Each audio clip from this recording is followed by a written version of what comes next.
વેરાવળમાં જિલ્લા કલેક્ટર દ્વારા સભાનું ભવ્ય આયોજન કરાયું। ગંદકી રખડતા પશુ સહિત અનેક સમસ્યાઓના ગઢ સમાન બની ગયેલા વેરાવળ સોમનાથ જોડિયા નગરને સ્વચ્છ અને સુઘડ બનાવવા હવે ખુદ જિલ્લા કલેક્ટર દિગ્વિજયસિંહ જાડેજાએ કમર કસી છે, જેમાં કલેક્ટર દ્વારા સભા યોજીને નાગરિકોની સમસ્યાના સમાધાન માટેનો પ્રેરક પ્રયાસ જિલ્લા કલેક્ટર દ્વારા હાથ ધરવામાં આવ્યો છે।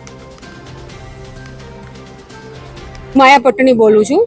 હું કલેક્ટર સાહેબનો આભાર માનવા માંગીશ, કારણ કે આટલા સમયથી અમે તો કોઈ દિવસ ઇતિહાસ જ બની ગયો સમજી લ્યો કે પહેલી વાર કલેક્ટર સાહેબે અમારા પ્રશ્નો સાંભળી અને અમને સોલ્વ કરીને આપ્યા છે અને હજી પણ આગળ કામ કરવાની એને બાહેંધરી આપી છે। ખૂબ ખૂબ આભાર કરીએ છીએ કલેક્ટર સાહેબનો અને અમને બહુ સંતોષ થયો છે એમના જવાબોથી। નગરપાલિકાના કોઈ બી એક બી વોટ અમારે ઓલામાં ક્યારેય દેખાણા જ નથી એમ। हाँ, आज यहाँ पे मीटिंग थी और ऐसा पहली बार हुआ है कि यहाँ पे जिला कलेक्टर साहब पहली बार लोगों से, पब्लिक से अपना रिव्यू मांगना है कि उनको क्या प्रॉब्लम्स है। तो मुझे बहुत अच्छा एक्सपीरियंस हुआ कि सर ने सबकी प्रॉब्लम सॉल्यूशंस निकाले और बोला कि इंस्टेंटली काम चालू करेंगे फटाफट। कल से उन्होंने बोला है कि कल से काम स्टार्ट कर देंगे और बहुत अच्छा सपोर्ट मिला सर का और इसके लिए मैं उनका आभार मानती हूँ। डिस्ट्रिक्ट कलेक्टर यहाँ पे खुद आए, बार बार तो नहीं आ सकते। ये जिम्मेदारी वैसे चीफ ऑफिसर की और म्यूनसिपालिटी की होती है, लेकिन आज कलेक्टर सर आए, लेकिन ये रिस्पॉन्सिबिलिटी तो पूरी म्यूनसिपालिटी की है। तो बस मैं म्यूनसिपालिटी में जो भी है उन लोगों से विनती करती हूँ कि आप लोग आकर मतलब अपना इन्वॉल्वमेंट, अपनी ड्यूटी कंप्लीट करिए टाइम पर। और मैं पब्लिक से भी बोलती हूँ कि पब्लिक भी चाहे तो इसमें इन्वॉल्व हो। जितना पब्लिक जागरूक होगी तो उतनी हमारी सिटी भी क्लीन रहेगी और पब्लिक उठेगी, पब्लिक जागरूक होगी तो ही हमारा वेरावल भी क्लीन रहेगा।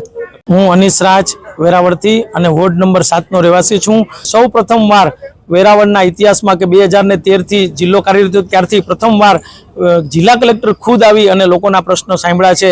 કારણ કે આ કાર્યવાહી છે તો ચીફ ઓફિસર નગરપાલિકા અને નગરપાલિકાના નગરસેવકની છે, પણ ક્યાંક ને ક્યાંક એ કાર્યવાહીમાં એની ઉણપ હોય એવી એમની પાસે ફરિયાદ આવતા ખુદ જિલ્લા કલેક્ટરે લોકોના પ્રશ્નો સાંભળ્યા છે। વેરાવળના ઇતિહાસમાં આવો આ પહેલો એવો બનાવ બન્યો છે કે આપણે ગ્રામ સભા એ શબ્દ આપણે સાંભળ્યો છે કે જે ગ્રામ પંચાયતમાં ગામડાઓમાં થતો હોય છે, પણ આ શહેરમાં પહેલીવાર વોર્ડ સભા કરીને જે જિલ્લા કલેક્ટરે પહેલ કરી છે, લોકો એને બિરદાવી રહ્યા છે અને લોકોએ નાનામાં નાના જે લેડીઝ પણ અહીંયા ઘણી બધી હતી એ લોકોના પણ નાના મોટા પ્રશ્નો સફાઈના હતા એ સારી રીતના સાંભળી અને જે તે વોર્ડના જે અધિકારીઓ કે નગરસેવકને સૂચના આપીને તરતોતમાં એ કાર્યવાહી કરવા માટેના જે નિર્દેશો કર્યા છે એ માટે ખરેખર લોકો એમને બિરદાવી રહ્યા છે। એટલે મારી જે એક સૂચન હતું કે દરેક વોર્ડમાં લોકોના પ્રશ્નો સાંભળીએ, ગ્રામ વિસ્તારમાં જો તેમ શહેર વિસ્તારનો સાંભળીએ। મુખ્ય સમસ્યા છે આપણી વેરાવળની એ સફાઈની ને સ્વચ્છતાની છે। એમાં જ્યાં કંઈ પણ ત્રુટિ રહી ગઈ હોય તો એ સુધારવા માટેનો આ પ્રયત્ન છે કે ભાઈ અમે જાહેર એટલા માટે કરીએ છીએ કે અમે આ કરીને બતાવશું, એટલે કાલ સવારે લોકો જે કહીને ગયા હોય ને તો અમારા ઉપર પ્રેશર રહે કે ભાઈ હવે લોકો જ પકડે, ભાઈ તમે પોતે મોટે પડે કહીને ગયા હતા ને થયું તો નથી, પણ એવું નહીં થવા દઈએ। અમારા ભરોસો રાખો, પૂરું કરાવશું। બહુ મોટું કામ છે, ભગીરથ કાર્ય છે, પણ જેમ રાજા ભગીરથે કર્યું હતું ને મમ્મી કરીને બતાવશું।